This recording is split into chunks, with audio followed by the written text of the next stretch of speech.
जोरी है, बिकवाली का दबाव बनता हुआ। और ऐसे दिन अगर नॉर्मली कोई स्टॉक लिस्ट होता है तो उसके भी हालत पतली होती है, लेकिन आज आपके लिए हम पेश करते हैं आइडिया फोर्ज, जो ड्रोन बनाने वाली कंपनी है, उसकी लिस्टिंग का पूरा ब्यौरा। आईपीओ के प्राइस से करीब 94% के प्रीमियम पर ये स्टॉक लिस्ट करता हुआ दिखाई दिया।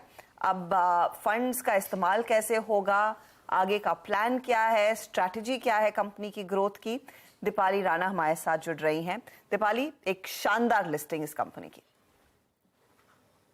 बिल्कुल शानदार लिस्टिंग और 94% के प्रीमियम पर ये स्टॉक लिस्ट हुआ। आईपीओ को भी काफी अच्छा रिस्पांस मिला था, 106 टाइम्स ये आईपीओ सब्सक्राइब हुआ था। अब रही बात कि फंड्स कहां यूटिलाइज होंगे, तो कंपनी अपनी वर्किंग कैपिटल रिक्वायरमेंट, नए प्रोडक्ट्स की डेवलपमेंट और कुछ डेट को रीपे करने के लिए इन फंड्स का इस्तेमाल करेगी। लगभग 50 करोड़ के आसपास का अमाउंट कंपनी अपने कर्ज को चुकाने के लिए करेगी, 135 करोड़ खर्च करेगी अपनी वर्किंग कैपिटल रिक्वायरमेंट्स के लिए और 40 करोड़ का इन्वेस्टमेंट कंपनी नए प्रोडक्ट्स की डेवलपमेंट पे करेगी। इंटरेस्टिंग है इनकी फाइनेंशियल पिक्चर। दरअसल 50% मार्केट शेयर होल्ड करते हैं और अगर आप पिछले 3 सालों की इनकी फाइनेंशियल पिक्चर देखेंगे तो वो काफी इंटरेस्टिंग है। रेवेन्यू फ्रंट पे आप आंकड़े देखिए, FY21 में कंपनी का 35 करोड़ के रेवेन्यू थे, FY20 में ऑलमोस्ट 160 करोड़ के रेवेन्यू और FY23 में 186 करोड़।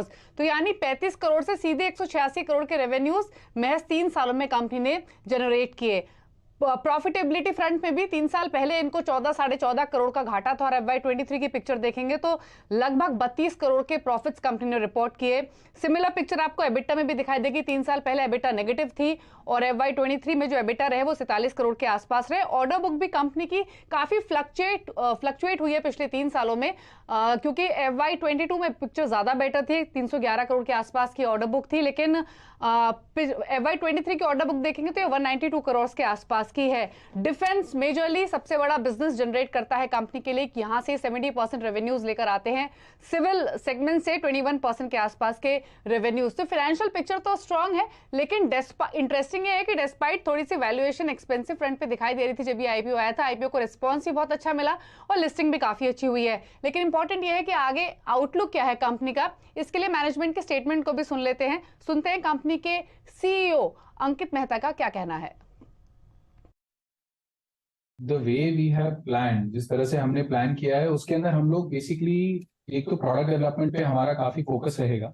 हम लोग और नए नए वर्जन्स हमारे प्रोडक्ट्स के जो कि बेटर परफॉर्मेंस और ज्यादा यूज केसेस को एड्रेस करेंगे, जिससे कि हम अलग अलग मार्केट से हमारा मार्केट एक्सपैंड कर सकें।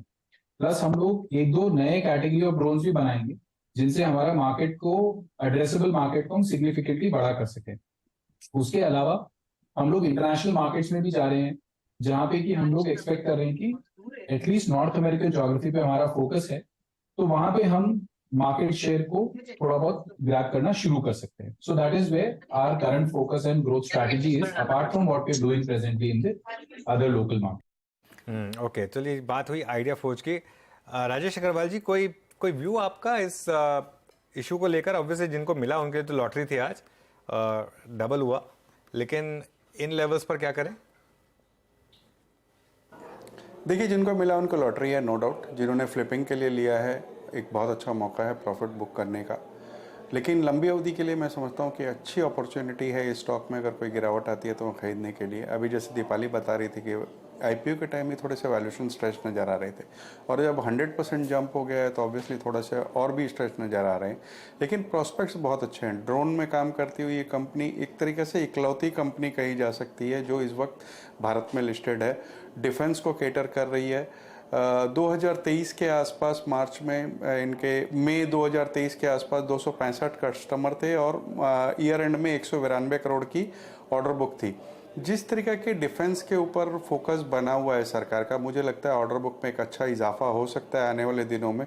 न केवल सरकारी बल्कि गैर सरकारी में भी ये अच्छा कामकाज करती है। और सबसे बड़ी बात है कि कुछ बड़े मार्क्यू नेम जैसे कि इन्फोसिस वगैरह ने इनमें स्टेक ले रखा है शुरुआत के दौर से, तो मुझे लगता है कि अच्छा इन्वेस्टमेंट साबित हो सकता है। बट इस लेवल्स पे नहीं खरीदारी की कोई सलाह नहीं रहेगी, बल्कि जिन्होंने सिर्फ और सिर्फ आईपीओ लिस्टिंग गेन के लिए अप्लाई किया था उन्हें एक बार मुनाफा वसूली करनी चाहिए।